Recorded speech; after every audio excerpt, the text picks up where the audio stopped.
بسم اللہ الرحمن الرحیم۔ محترم ناظرین السلام علیکم۔ ناظرین، جب نمرود نے حضرت ابراہیم علیہ السلام کو ملک بابل سے نکال دیا تو حضرت ابراہیم علیہ السلام ملک شام کی طرف روانہ ہوئے۔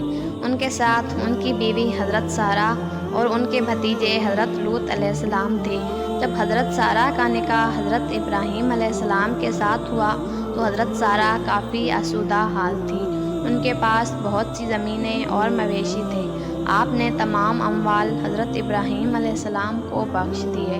حضرت ابراہیم علیہ السلام نے اپنی مہارت سے تمام امور کی اصلاح کی، مویشیوں اور زراعت میں، یہاں تک کہ بابل میں کسی کا حال ان سے بہتر نہیں تھا۔ اس لیے یہ سارا مال نمرود نے حضرت ابراہیم علیہ السلام سے لینے کی کوشش کی۔ حضرت ابراہیم علیہ السلام حضرت لوط علیہ السلام اور حضرت سارہ کو لے کر چلے گئے اور کہا، سورہ صافات آیت نمبر 99، میں اپنے پروردگار کی طرف یعنی بیت المقدس جا رہا ہوں، وہ عنقریب میری رہبری کرے گا۔ حضرت ابراہیم علیہ السلام ایک غیور انسان تھے، اس لیے انہوں نے اس سفر میں اپنی بیوی حضرت سارہ کو ایک صندوق میں بند کر دیا تاکہ وہ غیر مردوں کی نظروں سے محفوظ رہیں۔ لیکن راستے میں قبطیوں کے ملک یعنی مصر میں پہنچے، جس پر ایک عرب بادشاہ حکومت کرتا تھا۔ اس ملک کی سرحد پر ایک سپاہی نے حضرت ابراہیم علیہ السلام کو اپنے مال کا محصول ادا کرنے کے لیے روک لیا۔ وہ آپ علیہ السلام کے سامان کی جانچ پڑتال کرتے کرتے اس صندوق کے پاس آیا اور بولا، یہ صندوق کھول کر دکھائیں۔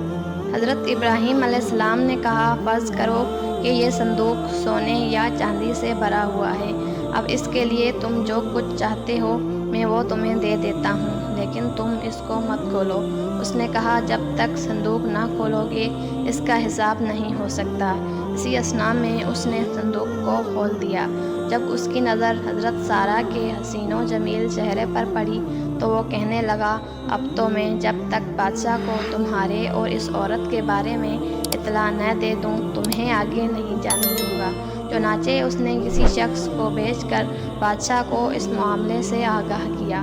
بادشاہ نے چند لوگوں کو بھیجا کہ صندوق اٹھا کر لے آئے۔ حضرت ابراہیم علیہ السلام بھی ساتھ چلے اور فرمایا کہ جب تک میرے جسم میں جان باقی ہے میں صندوق سے جدا نہیں ہوں گا۔ جب بادشاہ کو یہ اطلاع دی گئی تو اس نے حکم دیا کہ حضرت ابراہیم علیہ السلام کو بھی تابوت کے ساتھ آنے کی اجازت دے دی جائے۔ چنانچہ حضرت ابراہیم علیہ السلام کو تابوت اور ان کے تمام سامان کے ساتھ بادشاہ کے پاس لے جایا گیا۔ جب آپ اس کے سامنے پہنچے اور اس کی نظر حضرت سارہ پر پڑی تو اس نے اپنا ہاتھ بے اختیار ان کی طرف بڑھایا۔ حضرت ابراہیم علیہ السلام جو غیرت و حمیت کا سرچشمہ تھے سخت پریشان ہوئے اور ادھر سے منہ پھیر کر اللہ تعالیٰ سے کہا، پروردگار میرے اہل حرم کو اس شخص کے ہاتھ سے محفوظ رکھنا۔ اسی وقت بادشاہ کا ہاتھ سوکھی لکڑی کے مانند ہو گیا اور اس نے حضرت ابراہیم علیہ السلام سے مخاطب ہو کر کہا، کیا تمہارے خدا نے میرا ہاتھ خشک کر دیا ہے؟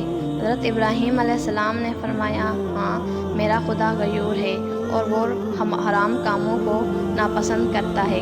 بادشاہ نے کہا، آپ اپنے خدا سے دعا کریں کہ وہ میرا ہاتھ ٹھیک کر دے، میں آپ کی حرم کے ساتھ کوئی ایسی حرکت نہیں کروں گا۔ چنانچہ حضرت ابراہیم علیہ السلام نے دعا کی اور بادشاہ کا ہاتھ ٹھیک ہو گیا۔ تاہم اس نے دوبارہ حضرت سارہ کی جانب دیکھا اور اپنا ہاتھ ان کی طرف بڑھایا، اس پر پہلے کی طرح اس کا ہاتھ پھر خشک ہو گیا۔ تب اس نے دوبارہ حضرت ابراہیم علیہ السلام سے دعا کی درخواست کی۔ آپ نے فرمایا، اب میں تمہارے ہاتھ کے شفایاب ہونے کی دعا اس شرط پر کروں گا کہ تم پھر سے اپنا ہاتھ آگے نہیں بڑھاؤ گے۔ اگر تم ایسا کرو اور تمہارا ہاتھ خشک ہو جائے تو پھر تم مجھ سے دعا کے لیے نہیں کہو گے۔ بادشاہ نے یہ شرط مان لی۔ تب حضرت ابراہیم علیہ السلام نے کہا، اے پروردگار، اگر یہ سچ کہہ رہا ہے تو اس کے ہاتھ کو ٹھیک کر دے۔ اس پر بادشاہ کا ہاتھ اپنی اصلی حالت پر آ گیا اور اس کے دل میں حضرت ابراہیم علیہ السلام کا رعب بیٹھ گیا اور اس نے حضرت ابراہیم علیہ السلام کی بڑی تعظیم و تکریم کی اور کہا کہ تم بے خوف رہو، تمہاری حرمت یا تمہارے اموال سے اب میں باز رہوں گا، جس جگہ چاہو جاؤ، لیکن میری تم سے ایک حاجت ہے۔ حضرت ابراہیم علیہ السلام نے پوچھا وہ کون سی حاجت ہے؟ بادشاہ نے کہا کہ میں اپنی بیٹی بطور کنیز حضرت سارہ کو دینا چاہتا ہوں۔ آپ علیہ السلام نے منظور فرمایا۔ بادشاہ نے اپنی بیٹی حضرت سارہ کو بطور کنیز عطا کر دی۔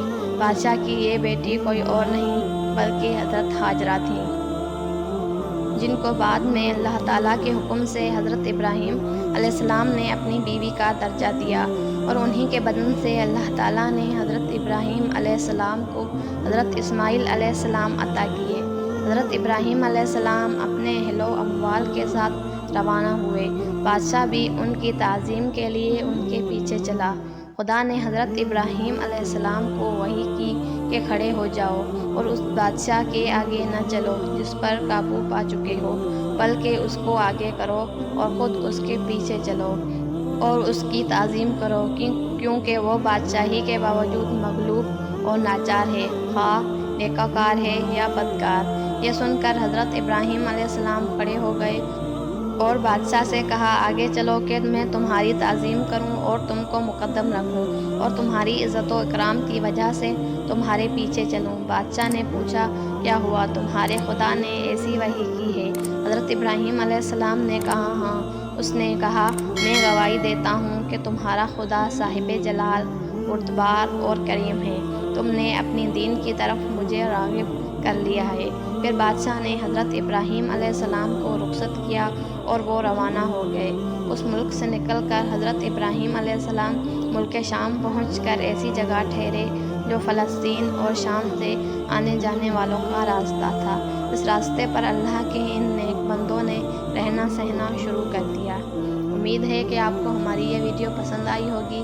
اگر ویڈیو پسند آئی ہو تو ویڈیو کو لائک کریں اور اسی طرح کی مزید ویڈیوز دیکھنے کے لیے ہمارا چینل سبسکرائب کر لیں۔ شکریہ۔ اللہ حافظ۔